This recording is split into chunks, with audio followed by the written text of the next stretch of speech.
रमता राम जपो रे प्राणी, अब तो सुन ले राम कहानी। गीता जी अध्याय नंबर 4 के श्लोक नंबर 32 में आपने अभी सुना। उसमें कहा कि जो अभी तक आपको ज्ञान बताया मैंने, चौथे अध्याय के 25 से लेकर 31 तक मंत्रों में, कोई ऐसी साधना करता है, कोई ऐसे यज्ञ करता है, कोई ऐसे यज्ञ माने धार्मिक अनुष्ठान करता है, उनसे हटकर चौथे अध्याय के 32वें श्लोक में कहा कि इस प्रकार की बहुत से विस्तार के साथ यज्ञों की जानकारी, धार्मिक अनुष्ठानों की जानकारी सच्चिदानंद घन ब्रह्म यानी ब्रह्मणे मुखे, वो सच्चिदानंद घन ब्रह्म की वाणी में लिखा है और वो तत्व ज्ञान है। चौथे अध्याय के 34वें श्लोक में कहा कि उस ज्ञान को तू तत्वदर्शी संतों के पास जाकर समझ, उनको दंडवत प्रणाम करने से, कपट छोड़कर प्रश्न करने से वो तत्वदर्शी संत तुझे परमात्म तत्व का ज्ञान कराएंगे, उस तत्व ज्ञान से परिचित कराएंगे। तो यहां 15वें अध्याय के 1 से लेकर 4 में तत्वदर्शी संत की पहचान बताई है। वो कैसा होगा? ऊर्ध्व मूलम अधः शाखम अश्वत्थम प्राहु अव्यम छंदासी यस्य प्रणानी ये तम वेद स वेदवित।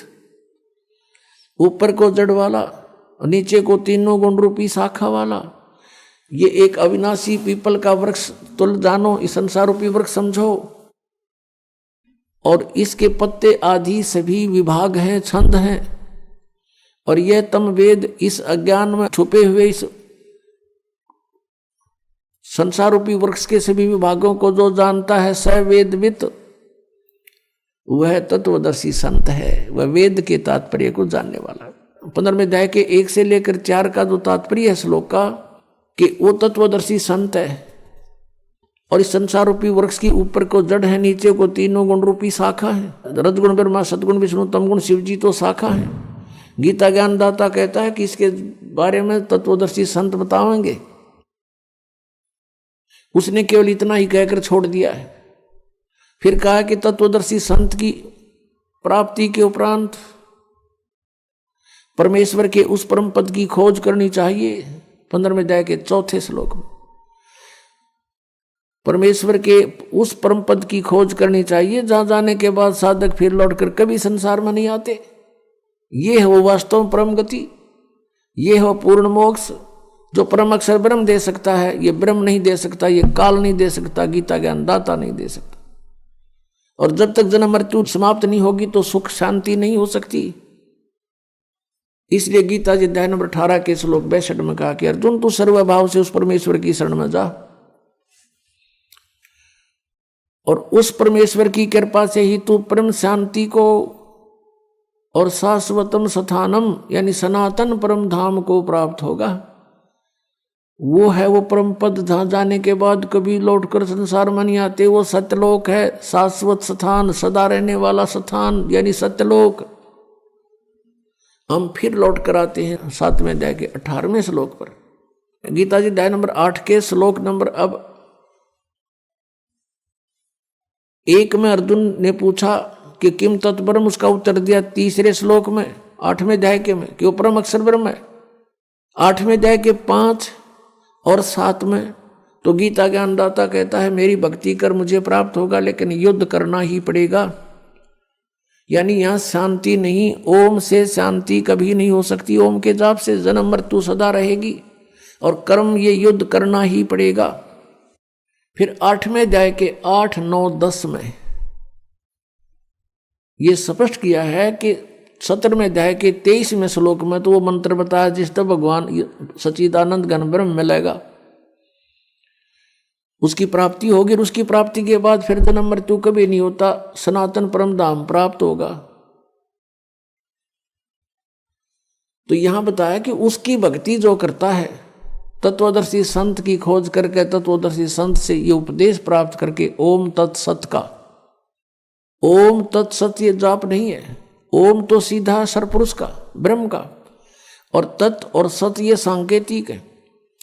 तत् है ये अक्षर पुरुष का और सत है ये परम अक्षर ब्रह्म का, परम अक्षर पुरुष का, जो 8वें अध्याय के 3रे श्लोक में जिसके विषय में जानकारी दी। श्रीमद् भगवद गीता अध्याय नंबर 15 के श्लोक नंबर 16 और 17 में 3 पुरुष हैं, सरपुरुष, अक्षर पुरुष। 16वें श्लोक में कहा कि सरपुरुष और अक्षर पुरुष ये दो प्रकार के प्रभु हैं, परमात्मा हैं।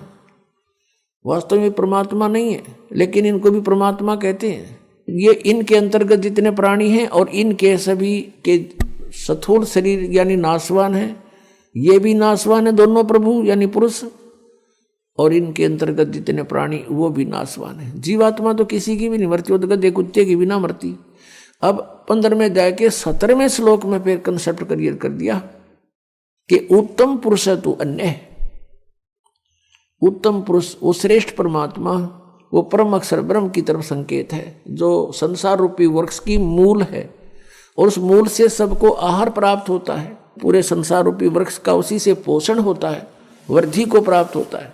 तो 15वें अध्याय के 17वें श्लोक में गीता ज्ञानदाता कह रहा है कि वो उत्तम पुरुष तो अन्य है, और परमात्मा इति उदाहरते, जिसको परमात्मा कहा जाता है।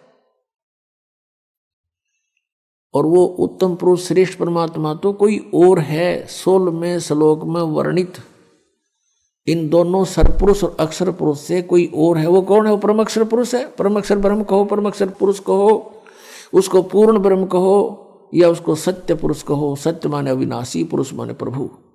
और वही यह लोक चरण आविष्य विवर्ती, वही तीनों लोकों में प्रवेश करके सबका धारण पोषण करता है। अवय ईश्वर है, वो है वास्तव में अविनाशी परमेश्वर, वो है वास्तव में अविनाशी परमेश्वर। अब 8वें अध्याय के 8, 9, 10 श्लोक में स्पष्ट किया है कि अर्जुन जो उस परम अक्षर ब्रह्म की साधना करता है, जो 8वें अध्याय के 3 श्लोक में गीता ज्ञानदाता जिसके विषय बता रहा है, उसकी जो भक्ति करता है उस मंत्र से, जो तत्वदर्शी संत से प्राप्त करके, वो फिर उसी को प्राप्त होता है। उसको प्राप्त होता है तो वो अविनाशी परमात्मा है, वो तो सतलोक में रहता है, सनातन परम धाम में रहता है। तो इस प्रकार जीव का मोक्ष होता है। अब हमारी पवित्र श्रीमद् भगवद गीता ये ज्ञान दे रहा है, और गीता ज्ञानदाता अपनी साधना को अनुत्तम बता रहा है। और ये अज्ञान आधार से अनुवाद करता हमारे गुरु, पूर्व के गुरु जो थे अज्ञानी, इन्होंने अनुत्तम का अर्थ ही अति उत्तम कर डाला 7वें अध्याय के 18वें श्लोक में और 7वें अध्याय के 24वें श्लोक में इन अनर्थ कर डाले। 18वें अध्याय के 66वें श्लोक में गीता ज्ञानदाता कहता है कि सर्वधर्मान परित्यज माम, मेरे सतर की जितनी भी धार्मिक क्रियाएं हैं, अनुष्ठान हैं, वो मुझ में त्याग दे, यानी मुझे सौंप दे। जैसे ओम तत् सत में 3 मंत्र है। ओम तत् ये सांकेतिक है, सत भी सांकेतिक है।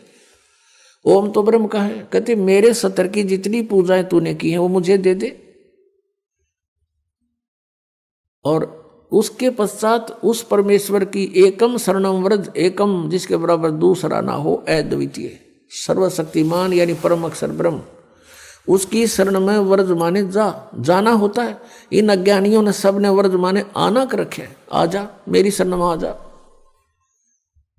फिर ये गीता ज्ञानदाता कहता है कि अहम तवा सर्व पापेभ्यो मोक्षामि मा शुच, फिर मैं तुझे सब पापों से मुक्त कर दूंगा, तू चिंता ना कर। हम क्या करते रहे, जैसे तत्व ज्ञान के अभाव से परम संत मिले नहीं, ओम नाम का जाप, और गीता जी अध्याय नंबर 3 के श्लोक नंबर 10 से लेकर 15 में जो अनुष्ठानों की जानकारी दी है, यज्ञों की, वो 500 यज्ञ करते रहे, ओम नाम का जाप करते रहे, और इसके प्रतिफल को हम ब्रह्मलोक प्राप्त करके वहां भोगते रहे। और ब्रह्मलोक में जाने के बाद फिर हम वापस जन्म मृत्यु में रहे, हमारे ऊपर ये दंड बना रहा, और पाप के आधार से हम नरक भी जाते रहे। अब जब हमें परम अक्षर ब्रह्म मिल जाते हैं, उस सतनाम के जाप से, 2 अक्षर के सतनाम के जाप से हमारे पाप नाश हो जाते हैं। और हम क्या करते रहे, पुण्य तो हम स्वर्ग में खाते, और पापों को भोगने के लिए इसने नरक बना रखा, उस नरक में हम भोगते, दुख पाते, दंड पाते, और फिर 84 लाख योनियों के कष्ट भी भोगने पड़ते। यहाँ का ऐसा विधान है। तो ये क्या कहता है कि जब तू उसकी शरण में चला जाएगा तो मेरे सतर का जो हम क्या जो अपना पुण्य था वो बर्बाद कर देते थे, उस पुण्यों को हम इसको दे देंगे। हम इसके ऋणी हैं। कैसे ऋणी हैं कि इस काल भगवान ने 70 युग तपस्या करके और 64 युग एक, तब इसने ये 21 ब्रह्मांड प्राप्त किए थे परम अक्षर ब्रह्म से, इस सरपुरुष ने, सरब्रह्म ने।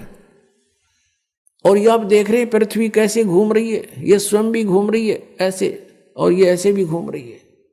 हम इसमें अपनी गलती से, अपनी मर्जी इसके साथ बैठकर आ गए इसके विमान में। यहां आ गए हम 16 शंख कोश की दूरी पे। अब यहां आने के बाद इसने हमारा दुरुपयोग किया। हम जो पूंजी लेकर आए थे, हम बड़े सेठ साहूकार के पुत्र थे, परम अक्षर ब्रह्म के पुत्र पुत्री थी, और हम बहुत धनी थे। हम अपनी पूरा पूंजी लेकर साथ आए थे। उस पूंजी को इसने टैक्स लगाया हमारे ऊपर। ऊपर स्वर्ग रखे, जैसे महास्वर्ग बना रखा ऊपर, उसमें रखे, और वहाँ के चार्जेज रख दिए, इतने चार्ज होंगे प्रतिदिन के। तो ये उससे अपना काम चला रहा है। अब जैसे इस पृथ्वी पर हम आए, ये पृथ्वी घूम रही है विमान की तरह। तो इसका जो चार्ज इसने रख रखा है वो चार्ज हमसे लेता है। अपने आत्माओं, जैसे एक बार ये दास यहाँ से दिल्ली से पुणे गया था जहाज में, एयरप्लेन में, तो वहां से वहां तक का किराया लगभग 6,000 रुपये था, और उसके अंदर ही सारा चाय पानी खाना सारी व्यवस्था करते हैं। और वो 2.25 घंटे लगे वहां से, दिल्ली से लेकर पुणे तक के 2.25 घंटों के उसने 6,000 रुपये चार्ज किए। और हम बैठे इसके विमान में, किराया कितने दिन तक, तो ये कहता मेरा किराया दे मुझे, जब छोड़ूं तुझे, हम फिर इसका किराया दे देंगे इसको। अब फिर हम इसके जो पूंजी को बर्बाद करते थे वो ना करके इसका जितना चार्ज है इस भक्ति का, इसके 70 की भक्ति का, इसको दे देंगे।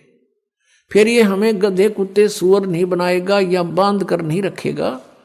इसलिए 18वें अध्याय के 66वें श्लोक में ये गीता ज्ञानदाता सरपुरुष है, श्री कृष्ण में बोल रहा है, ये ब्रह्म है, ये काल है, 21 ब्रह्मांड का स्वामी है, हम इसके लोक में यहाँ रह रहे हैं। तो ये कह रहा है कि मेरे 70 की सर्वधर्मान परित्यज माम, 18वें अध्याय के 66वें श्लोक, मेरे 70 के सभी धार्मिक अनुष्ठान पूजाएं मुझे दे दे, मुझे त्याग दे, छोड़ दे, मेरा ऋण मुक्त हो, मेरा कर्जा दे। फिर एकम शरणम व्रज, फिर उस सर्वशक्तिमान परमात्मा की शरण में व्रज माने जाओ, परम अक्षर ब्रह्म की शरण में जाओ। और इन अज्ञानियों ने सब ने अनुवाद कर रखा आओ, यानी गो माने जाना होता है, अंग्रेजी का वर्ड है। और कोई गो माने आना लिखता है, कितना विद्वान होगा वो, अंडरस्टूड है। और इन अज्ञानियों ने ऐसा कर रखा, आज तक हम आंखें बंद करके इनको महाविद्वान मानकर इनकी सब अज्ञान और ज्ञान को हम स्वीकार करते रहे, सत्य मानते रहे। इन्होंने हमें डबो डाला। अब श्रीमद् भगवत गीता में श्री कृष्ण जी का कोई रोल नहीं है, ये पूरा रोल काल का है। काल ये सरपुरुष है, किस ब्रह्मांड का स्वामी है। और इसने यहाँ सांप लगा हुआ 1 लाख मानव शरीरधारी प्राणियों का निताहार करने का, जिस कारण से इसने हमें अज्ञानी बना करके यहाँ बाई फोर्स रोका हुआ है, बलपूर्वक रोक रखा है। सब कार्य बलपूर्वक करवाता है। हमारे अंदर ऐसा इसने फीड कर दिए गुण कि हम ये प्राणी विवश होकर के उनके बस कार्य करता। जैसे कोई शराब भांग पी लेता है, फिर उस जीव के बस का नहीं रहता, वो कैसी गतिविधि करे। तो ऐसे हमारे साथ इसने कर रखा है। बच्चे उत्पन्न कराता है, खाता है आप, जैसे कसाई बकरियों को इकट्ठा छोड़ देता है, वो संतान उत्पत्ति करते हैं अपनी वासना के वश होकर के, और उन बच्चों में उनकी खूब ममता भी होती है, और काल उनको कसाई खाता है और वो उनको अपने बच्चे मानते रहते हैं। यही सतीथि परमात्मा कबीर जी ने बताई कि तुम यहाँ कसाई के लोक में रह रहे हो, इस काल के लोक में रह रहे हो, और यहाँ तुम्हारी जन्म मृत्यु कभी समाप्त नहीं हो सकती, और ये दुख तुम्हें सदा बने रहेंगे। चाहे स्वर्ग में जाओ, चाहे महास्वर्ग में जाओ, इसके में वहाँ पूरा होते ही समय वापस फिर यहाँ लौट कर आना पड़ेगा।